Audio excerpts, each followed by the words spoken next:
Kaixo, ni Aitor naiz eta gaur erdiaroa azalduko dizuet. Erdiaroaren azken zatia. Garai honetan, hiria eta erregearen figura putxo bat indartzen doaz eta bukaeran krisi bat dago eta erdiaroa amaitzen. Hemen daukazue aurkibidea. Bideo honetan ikusi daiteke nola garatzen den mapetan garai historikoa, garai honen bukaera. Eta gogoratu nahi dizuet, apurka-apurka aurretik egon ziren garai ilunak atxean uzten duela erdiaroko gizartea. Azkenean, 11. mendera arte arazo pila bat izan zituzten, gerrak, inbazioak, gosea, gaixotasunak, milenaristen ustez munduaren amaiera ere bazetorren. Eta orduan, nolabait Europak ondua jo zuen, eta horra hasten da garatzen feudalismoa, eta nolabait heltzen dira oreka batera, segurtasuna hobetzen da, eta apurka-apurka gauzak hobera doaz, eta hortik aurrera hainbat esparrutan hobera joango da garaiko gizartea eta ekonomia. Hain zuzen ere, momentu hori da. Azalduko duguna. Nola hobetu zen garaiko gizarte eta ekonomia? Batez ere nekazaritzaren aldaketen ondorioz. Izan ere, hobekuntza ugari egon ziren nekazaritza. Azkenean, garrantzitsua zen janari gehiago izatea gauzako betxe. Orduan, alde batetik, era estensiboan handitu ziren lurrak, hau da, zingirak lehortuta eta basoak botata lur gehiago lehortu zituzten, lur gehiago, suposatzen du, janari gehiago.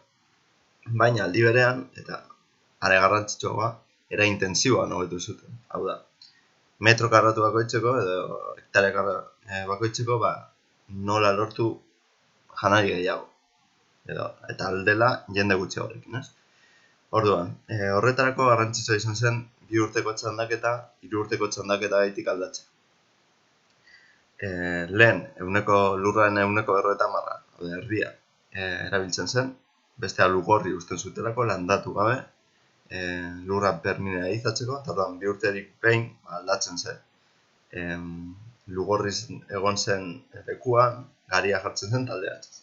Baina, garai honetan hasi ziren 3 urteko txandaketa erabiltzen. Zein da nobedadea? Gariaz gain oloa ere landatzen zutela. Eta oloa eta garia nolabait konpatibleak dira, eta orduan bat eta bestearen atzean jartzea posible da. Horren ondorioz, lurraren bi eren landatuta dauzkazu momentu bakoitzean, hau da, 76,6. Eta orduan, lortzen duzu hobeta aprobetxatzea lurra. Horretaz gain, aldaketa tekniko batzuk ere egon ziren, izan ere, golde belarri duna asmatu zen, eta golde honek, albo batean belarri antzekoa daukanez, altxatzen du gehiago lurra, eta orduan oxigenatzen da gehiago, eta gero hobeta azten da landatzen duzuna. Horretaz gain, lehen hiriak erabiltzen dira, baina orain zaldien gaitik ordezkatzen dira. Zaldia gainera lepokoa eramaten dute, eta denaren kombinazioarekin lortzen da hiriekin baina 2 aldiz lehenago goldatzea lurra. Orduan aurrezten da denbora pila bat.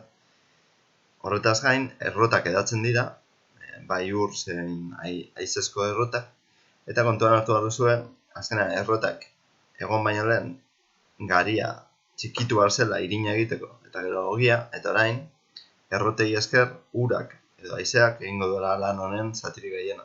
Honen ondorioz, gutxi gorabehera 40 pertsonaren lana ordezkatzen da, azkenean makina bat da.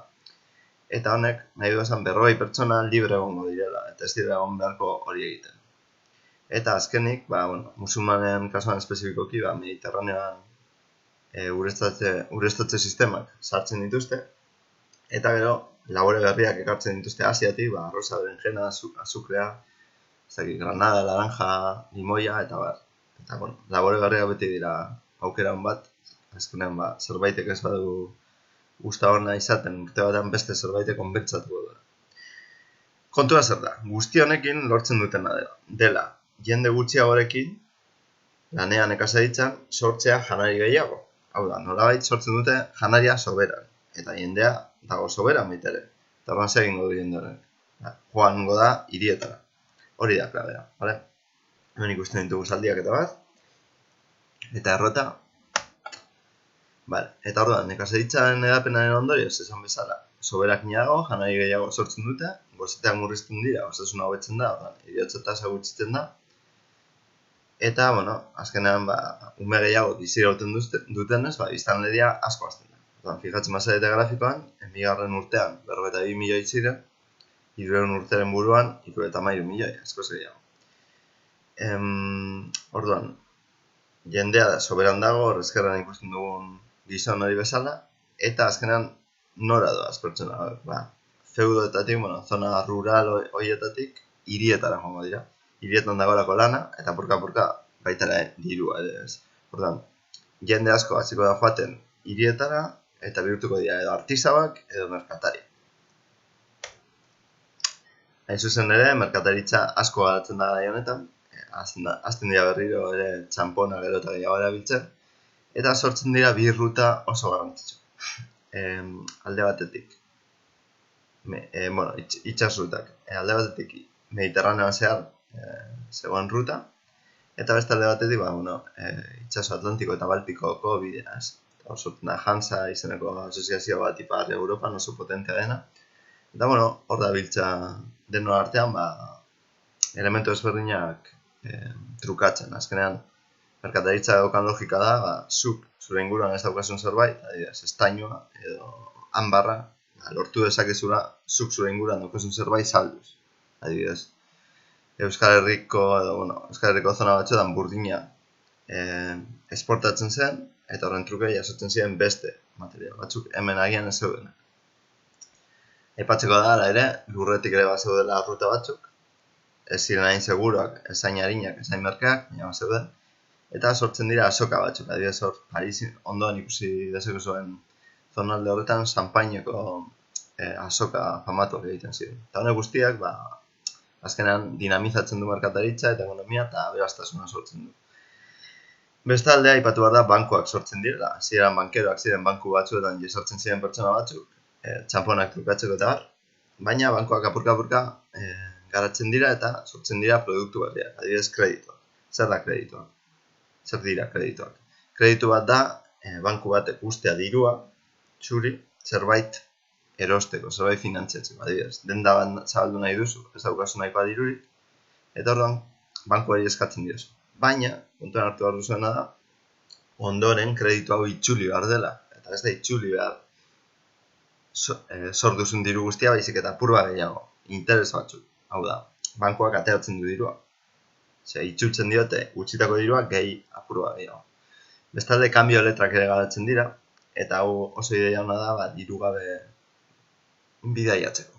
Zu, merkatari bat zara, eta demagun, Medina del Campotik, Parisera nahi duzula joan, zerbait erosteran edo zerbait saltzeran, agian ez daizu komeni bidean, dirua gainean eramatea. Arriskutsua delako, apurtu zaituzte eta orduan, letra kanbio bat eskatzen duzu, papeltxo bat, uzten duzu dirua, bankuaren sede batean edo, eta gero, behin Parisera edo beste hirira heltzen zarela, papeltxo horrekin dirua jasotzen duzu, eta horrela badaukazu ja dirua. Gaur egun ez dago arazorik, kreditu txartela daukagulako. Baina, garai horretan hau zen erabiltzen zuten. Eta honek guztia laguntzen du merkataritza garatzeko eta negozioak egiteko. Hor ikusten dituzu, bideak eta azoka. Honek guztiak zer ekartzen du, hirien goraldia. Azkenean, hiri batzuk zeuden eta handitzen dira eta beste asko sortzen dira ezerezetik. Non sortzen dira, leku estrategikoetan.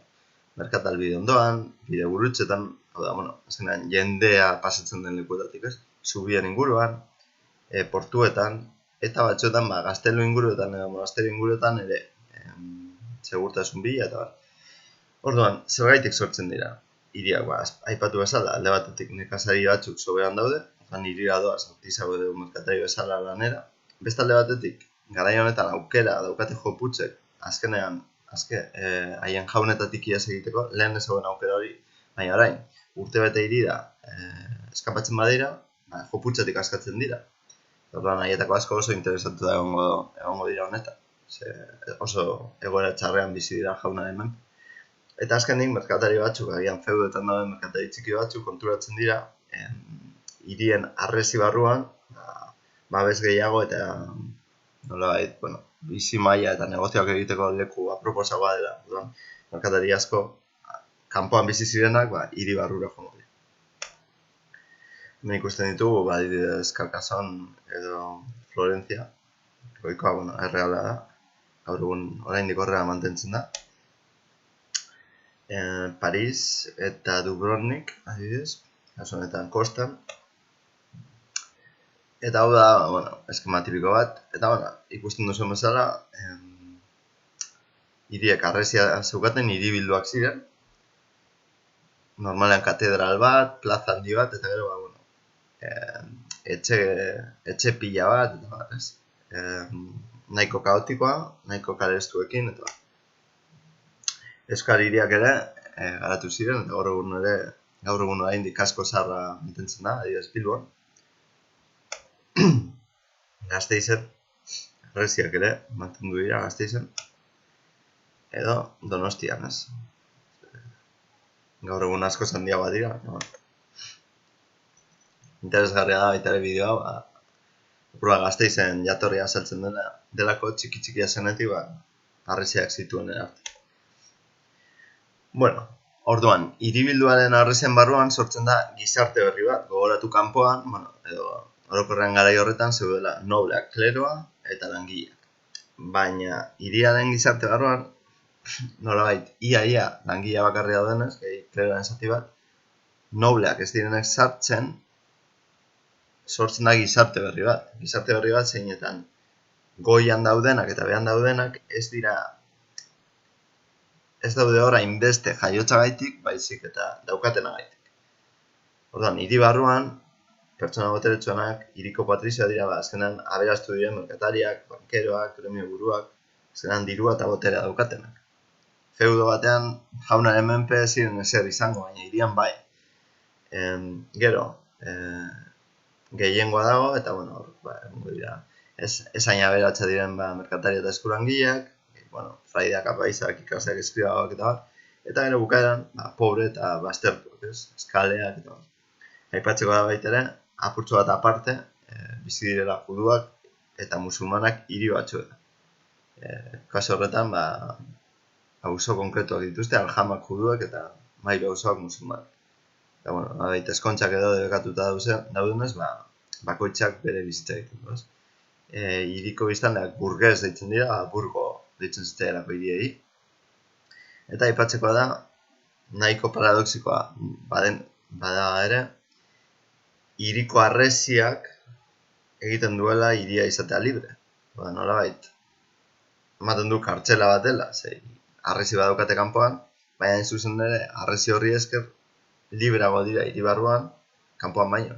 Nolabait, nobleen aginpidetik askatzen dira. Hemen ikusten dituzu, auzo ezberdinak, Veneziako juduen auzoa adibidez. Eta, azkenean, hor zeuden aparte bezala. Adibidez, juduen kasuan, Venezian ateak zituzten, eta ateak izten ziren, ez ateratzeko handik, ez? Hiriko gizartearen janskerak ikusi ditzakezue, aberatzenak, hiriko patrizioak ezkerrean, eta gero, gainontzekoak eskumak, ez? Eta, hiriko biztanleak, merkatu egun batean, kalezikin eta estuetatik, ez? Denak saldu eta erosten. Bestalde, aipatu behar da forua. Zer da forua? Azkenan da dokumento bat. Fijatzen mazarete hor, eskumako aldean, hor dago forua. Eta da, erregeak ematen duen dokumento bat. Hau. Orduan, kontua da, badago hor nonbait herrizkaren bat edo, feudo batean, jaunaren lurretan edo, forua lortzen, bertako hiritarrek forua lortzen badut, hau da, erregeak ematen badie forua, emango dizkie eskubidea eta privilegio batzuk, hau da, abantaia batzuk, adibidez. Eskubidea merkatu egiteko. Eskubidea, harresi bat jartzeko eta hiribildu bihurtzeko, ez? Edo populatzeko errastasunak. Eta aldi berean, zehazten da dokumentu horretan, nola gobernatuko den, etorkizuneko hiribildu hori, nork aginduko duen, nola, zelege eta hori. Orduan, erregeak badoa foruak ematen, eta zona ezberdinetan badoa sortzen hiriak. Hiriaren gobernua, kontseju edo udalen esku daude, hasiera batean hiritarren asanbladen bidez guztia batu, gutxi direnean, erabakiak dituzte gauza, baina gero eta populazio gehiago dagoenez, bazkenean ordezkari batzu behar dituzte, udaletxe batez, eta udaletxearen buru, egongo da epaile edo alkatea, erregidorea eta bar.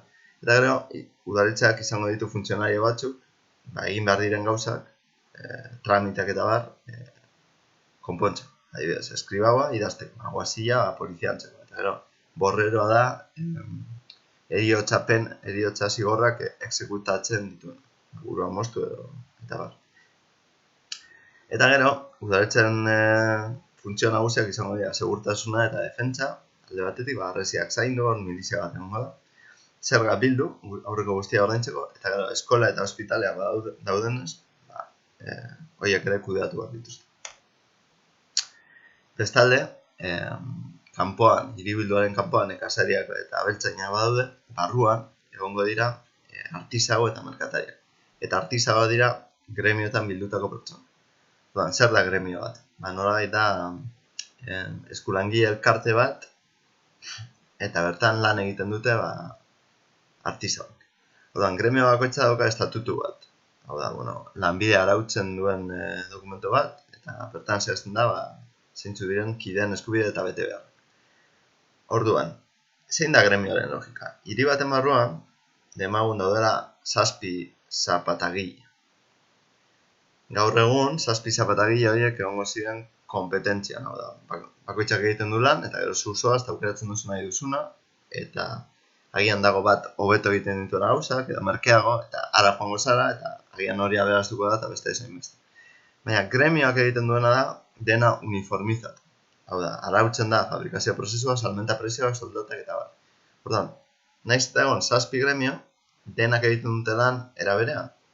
Eta egiten dituzte zapata estilo berekoak. Eta orduan, denetan prezioa da bera. Eta orduan, nolabait, merkatuaren zati hori, zapataren negozia, guztiz kontrolatzen dute haiek. Zein hor ezin da sartu haien negozioan. Nahi bat dituzugu zapatak, bakarrik altzara joan, zapatagien kalera, eta nerosi, eta listo. Orduan, gremioan elkar laguntzen dira, eta lantegi txikitan sortu eta saldu egiten dute, goian bizi eta behan sortu eta saldu. Gremio pila zeuden, arginak, zapatariak, adotxak, armaginak, eungileak, zilargiak, okinak, eta askotan kale berean jartzen ziren. Horregatik badioz Gasteizen, kutsilleria kalea dago, edo zapateria kalea, eta hor guztiak, gremio bereko guztiak jartzen ziren. Hemen ikusten dituzu gremioetan lanean, behan, etxe horren behan, dago tailerra eta goian bizi dira. Aipatzeko da baita ere, gremioaren barruan badagoela jerarkia bat, izan ere, hasieran ikastun bezala sartzen zara, eta, kobratu gabe egiten duzu lan, maizuaren etxean biziz edo janetara, gero, ofizial bihurtzen zara, ja lana egiten badakizunean, eta soldata bai jasotzen duzu, eta gero, bukaeran, ofizial izan da, maizulan bat egiteko gai bazara, horrelako obra oso benetan nabarmen bat, maizua zara bihurtu, eta orduan, joan zaitezke hortik, eta zabaldu zure tailerra, eta bertan zu izan maizu. Hiriko bizimodurari dagokionez, aipatu behar da, egunetan egiten zela, hau ez, harresi bateak itxi, eta, katedral eta erizetan erlijio ospakizunak egiten ziren bitartean, plazan egiten zen gainontzeko guztia, azokak, emanaldiak, festak, eta baita ere esekuzioak eta kontu publikoak. Bestalde, ezin da ahaztu, kaleak oso estuak eta zikinak zirela, eta ondorioz usain txarrak eta gaixotasun asko edatzen zirela. Gainera egurrezko etxeak zituztenez, zuteren bat egonez gero, agian herri guztia erretzen zen. Eta, hor argazketan ikusten duzuen bezala, lehioti botatzen zituzten txisa eta bar, orduan ezen bat ere garbia iria. Hor ikusten duzuen merkatu eta bar. Eta hemen bideo bat. Guzti honek zer ikusi dauka erreginekin. Hain zuzen ere, erreginak izango dira hiriekin bat, gehien irabaziko dutena garai honetan. Gogoratu feudalismoaren hasieran, hasierako momentuan, nobleak direla boterea lortu dutenak, lurra lortu dutelako, erregek bere garaian noblen laguntza lortzeko, basaitxo editunetan eta bar, joan ziren, duke, konde, marquez eta barri lurpila bat ematen, eta geratu ziren oso ondare txiki batekin. Hain zuzen ere, hor goian lehen mapan ikusten duzue, erregeak 1987 urtean Frantzian oso lur gutxi zituena, bereak benetan zirenak, zona urdina. Fikatzen bazarete, 1180 apurtxoa gehiago daukate, eta 1923an gehiago oraindik. Orduan, erregeak apurka badoaz lur gehiago lortzen, eta ez bakarrik lur gehiago, lurrak dakar dirua eta gizonak armadak. Orduan, 12. mendetik aurrera erregeak haien boterea indartzen dute, eta ondorioz jaun feudalei, hau da, noblei kentzen diete boterea. Zergaitik lortzen dute. Baina zuzen ere, hiriarekin zer ikusi dauka. Erregeak izan dira hiriak sortzeko foroak eman dituztenak, eta trukean hiriak lagunduko dituzte erregeak. Izan ere, hirien babesa dute, eta bertatik zergak kobratzen dituzte. Orduan, diru gehiago daukaten ez armadan ditu dezaket, eta ez hori bakarrik. Hirietan garatutako unibertsitatetan legeiak sortzen dira, zuzenbidea irakasten delako, eta hauek lege erromatarra berriro ekartzen dute, eta lege erromatarrean enperadorea bi ematen zitzaion botere asko, orain ez dago, badago enperadore bat, baina, gehienak errega dira, baina lege hauek moldatzen dira erregeen boterea indartzeko.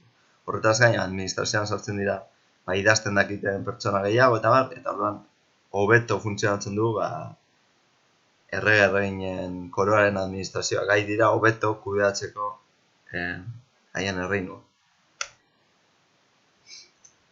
Nola gobernatzen zen garaionetan? Gogoratzen baduzue, bazeuden gorteak erdiaroan, eta bere garaian erregeak ibiltzen ziren bueltaka erresumatik noblea kontrolatzeko, ez? Orain apurka gero eta finkoago daude hiriburu batean, eta orduan sortzen dira, gorteak edo parlamentoak garatzen dira, eta ideia zer da? Batzuetan erresuma guztiaren ordezkariak edo biltzen direla erregearekin. Orduan, helburu honekin da aprobat hirien laguntza izatea eta noblen boterea murriztea, eta horregatik hirien ordezkariak ere sartzen dira orain. Orduan, parlamentuak, hau da, erregeak egin, monarkia edo erregeak egin nobleak, egin kleroak, egin hirietako ordezkariak guztien artean, erabakitzen dute, zerga gehiago edo gastu berriak onartzea, eta monarka konbokatzen zituen eta batzen ziren guztiak. Eta, nolabait izango ziren gaur egungo parlamentoen aitzindari, gaur egun demokratikoa dira, da, 18 urtetik gorako pertsonek buskatzen dituzte ordezkariak, nahi honetan ez. Bakarrik noble garrantzitsuenak, kleroaren zati garrantzitsuenak goi kleroa, eta hirietako ordezkariak biltzen ziren erregeekin. Kulturari dagokionez, loraldi bat ere ematen da, aurreko garaian mundu guztia zen praktikoki analfabeta, monjeak kenduta, baina orain hirietan purka irakurtzen eta idazten dakitenak ere agertzen dira. Orduan, hirian eraikuntza handiak egiten dira, katedralak, udalak, jauregiak, estilo gotikoan, eta horretaz gain, hirietako eskolak sortzen dira. Katedraletako eskoletan, gotzainak agintzen zuten, eta horregaitik erlijio ikastetak egiten ziren gehien bat, baina udal eskoletan, udaletxeak sustatutakoetan, erlijioaz gain, irakurketa idazketa edo kontabilitatea ere irakasten zen. Eta horrek asko lagunduko dira, merkatariei eta barrez. Aipatzeko da, emakumeak ez zutera baimenduta ikastea, eta gehienak ziren erizizona. Gainera ikasten zebiltzan bitartean, tonsura aplikatu behar zuten, buru gaineko hilea mostearen ataren. Apaize guzan. Bereziki interesgarria da, hezkuntzaren alorrean, unibertsitateen sorrera. Izan ere, gremio batzuk sortzen dira, irakasleen gremioak, eta honek azkenean sortzen ditu unibertsitateak, gehienak erlijiosoa dira, eta unibertsitatea dago hainbat fakultatetan banatuta. Orduan, normalean, hasiera batean 4 izaten ziren, teologia, medikuntza, teologia eta zuzenbidea. Eta orduan, fakultate bakoitzak daukat dekano bat. Dekanoak egintzen du fakultate horretan. Eta fakultate guztietako dekano guztien gainetik dago errektorea, dela nolabait unibertsitate osoko zuzendari. Eta gaur egun oraindik badaude figura hau. Eta Paris, Oxford, Bologna edo Salamancakoak dira garai honetan garrantzitsuenak izan ziren.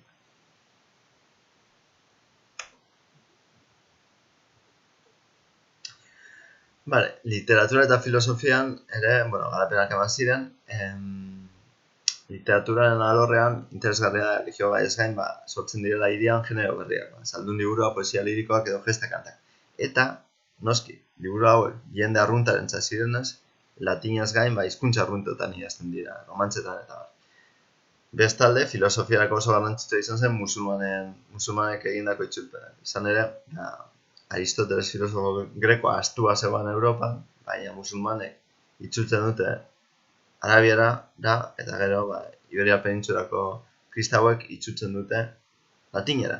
Eta orduan, Aristotelesen idazkiak heltzen dira Europara, eta hor ikusten duzu goian Santo Tomas, Santo Tomasek Aristotelesen ideiak batzen ditu erlijioarekin, eta oso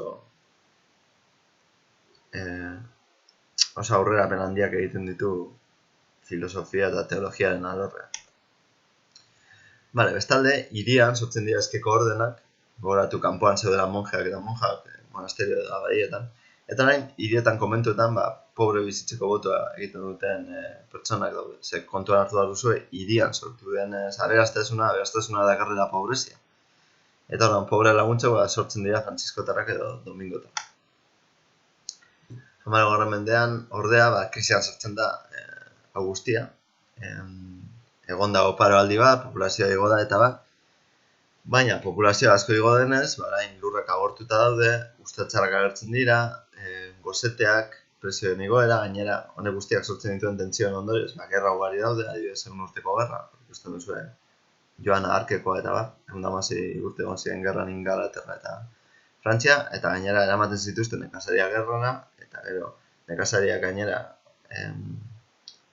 oso txarto bizi ziren, eta gozeten ondorioz, bazkanean matxidanak ere egin zituzten, orduan dena zen desastre bat, eta desastre horren barruan, jende oso ahul zegoen, fizikoki eta hori, eta izurri beltza edatu zen, arratoi bidez, eta orduan, Europan, 25 milioi pertsona hil zirela kalkulatzen da, izurri honekin. Eta orduan, krisi honen ondorioz, jente pila bat, hil zen, geratu ziren lurrak okupatu gabe, hirietan ere etxe asko libre, eta paradoxikoki honek lagunduko du ondoren berriro impulsatzera ekonomia. Eta aro modernoa helduko gara, ez? Eta amaituko da herriaroa. Oraindik ez. Azkenik aipatzeko da arte gotikoa. Erromanikoa izan zen aurreko mendetan garatu zen estiloa. Estilo oso txiki, edifizio bajuak ziren, ilunak, argi gabe, eta orain kontrako egingo da. Jada hirian, matematika eta berriro garatzen da, arkitektoak nola garatzen dira, eta orduan gai izango dira eraikuntza altuak egiteko. Nahi dute nolabait zerurantz joan, eta gainera nahi dute argiz bete, edo jainkoa argia balitzu bezala, jainko ez bete katedral barrua, Orduan, altuera eta argia bilatzen dute, eta eskultura eta pinturan ere aldaketa daude, eta orain naturalismoa garatzen da, arkitekturatik apurtxo bat independizatzen dira, baina, gai erlijiosoak zirela nagusi orain. Arkitekturan katedrala da elementu nagusia, eta azkenan zer aldatzen duena, arku zorrotzak. Arku zorrotzak egiten duena da, gorantz bultzatu eraikuntza. Horretarako truko bat dago, izan ere, katedralen alboetan hori ikusten dituzuen arbotante eta kontrafuerteak jartzen zituzten, barruko estrukturaren pisua sostengatzen. Eta bestalde, bigarren ondorioa da, arku zorrotzari esker, arkuen barruan geratzen diren tarteak aldirela beiraz bete. Ez dira sostengatzaileak zona horiek, orduan aldituzu jarri kristal beirateak, ez? Oinplanoa gultzela tindarrekoa izaten zen normalean. Eta, hor ikusten duzu, adibide. Hor daude arbotanteak, argolak, eta goien, Veneziako Palazio Ducalas jauregiak ere egiten zituzten, estilo gotikoa. Milango katedrala, eta bestea, ez dakit Europa erdialdeko gaztelu bat, ikusten duzuen bezala, estiloak oso ezberdina dira. adibidez hemen Ingalaterran, Cambridgeen garatutako estilo gotikoa. Horren bakoitza, bere ezaugarriak ditu, baina orokorrean ideia da gorantz bidaltzea edifizioak, ez? Hor ikusten duzu. Arbotante sistema guzti hori, eta, azkenean, elementu sostengatzailea dira garrantzitsuak guzti hori ez jausteko, eta, kupulak eta bar ere garatzen. Hor ikusten da adibide bat, barrutik eta gero maila ezberdinetako katedralak, ez? Batzuk 3 zatitan banatuak, eta beste batzuk lautan. Hemen oso ondo ikusten da estruktura, azkenan nabe zentral bat dago eta nabe lateral bi normalean. Baina nabe zentrala denez gorantzo dana, kontrafuerte eta arbotanteen bidez sostengatzen da. Horreko oso adibide bat. Eta portaden kasuan ere, nobedadea daude, asko apainduagoak daude, erromanikoarekin konparatuta. Hor ikusten dituzue, elementu apaingarri pila bat, erliebeak, eta hemen Notre Damen 3 portadak. Behirateak ere, aipagarria dira, errosetoi, arrosa lehioa hor azpian, edo, beste estilo bateko behirateak, eta izugarrizko kolore eta argiz betetzen zituzten eraikuntza. Eskulturari dagokionez, lehen funtzio didaktiko eta religiosa zeukaten, orain agian baita ere, baina ez hainbeste, eta gainera gai laikoak ere sartzen dira, retratuak eta nobleak eta ere nahi dituzte, batzuetan ez dut. Naturalismoa bilatzen da orain, orduan errealitatera hurbiltzen dira, pertsonaen antza gehiago daukate, polikronismoa batzuetan, kolore estetuta, beste batzuetan ez, mugimendua gehiago adierazten da, eta naiz eta egon arkitekturaren menpe, hau da, nolabait estatuak eta jartzen dira eraikuntzen barruan, behar diren tokietan, batzuetan kanpoan ere egiten dira. Eta, hilobi erretaur, aurkiteri eta barretan ere egiten da. Material ezberdinaz, ikusten den bezala. Eta pinturan antzeko zerbait, ez? Behirateak dauden, ez orain, katedraletan pinturak hormetatik ateratzen dira, ja ez dira hainbeste freskoak, eta orduan, egiten dira erretauretan. Religio gaia dira gehien bat, baina, batzuetan erretratuak ere, batez ere hirietan aberastu diren burgesak eta haiek ere nahiko dituzte erretratuak, ez? Orain errealismoa gehiago bilatzen da eta mugimendu apurtzu bat hobeto adierazi, eta kolore aberastasuna eta urrea adibidez, urrearen erabilera asko nabarmentzen da. Ondoko paisaia daude orain, atzean badago zerbait, lehenez, erromanikoan ez dago paisairik, eta sentimenduak gehiago adierazten dira, ez? Gaiak bete religiosa dira, baina, esan bezala batzuetan erretratuk ere. Hor, behan ikusten duzu, sentimendua nola adierazten den, nola paisaiak dauden. Eta orain ikusiko duzue, hemen komposizio oso interesgarria, Jesus diagonalean eta bar, eta asko zer realistagoa da. Eta hemen ikusten dituzue bi burges, eta, azkenean, aro modernoa erantzez, ikusiko da, jende arrunta ere agertuko dela erretratuta. Beste arte lan batzu daude, tapizak, relikarioak, edo beste kontu batzuk. Relikarioetan santuen, gorputz atalak, ezurrak eta gorrotzen ziren. Eta, hemen dituzu hainbat bideo, oso azalpen interesgarri. Besterik gabe, espero dut lagungarria izana, eta bideo honekin, berri aroari buruz gehiago ikasi izan. Besterik gabe ondo izan, agur!